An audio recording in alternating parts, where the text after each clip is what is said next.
This next sheet is completed by the lab manager on planning day and also on lab day, and it is called the lab manager checklist. It's always on green paper, and there's just one version for all lab managers to fill out. So it doesn't matter if you're a group of 3, 4, or 5, you fill out this same sheet.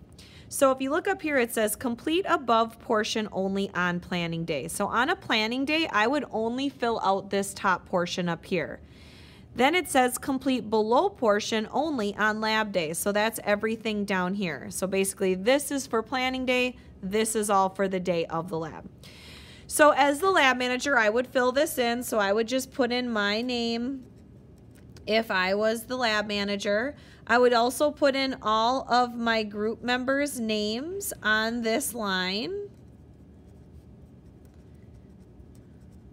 So you would fill in whoever is in your kitchen. I'm just kind of making up some names here with the exception of Miss Kavanaugh. And I would just fill all those in. I'm pretending I have a 5-person kitchen because that's what I'm showing you on today. But obviously you would fill in for how many people are in your kitchen for the day. Kitchen number, this depends on what kitchen you are. I'm just using the example of kitchen 1 today and hour 1 today, but you would fill in based on your hour and kitchen number.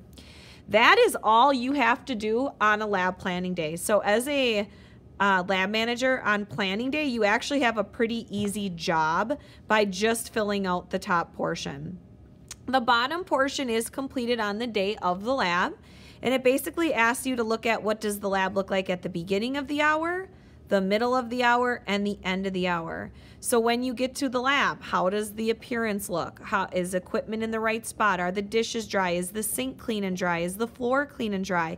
And you would check off all of these boxes depending on how your lab looks at the beginning. Basically, you're following up on the kitchen before you.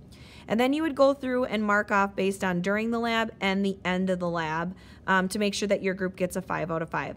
So again, if you are the lab manager, this is your checklist, and this is completed the top part on lab planning day and the bottom part on the day of the lab.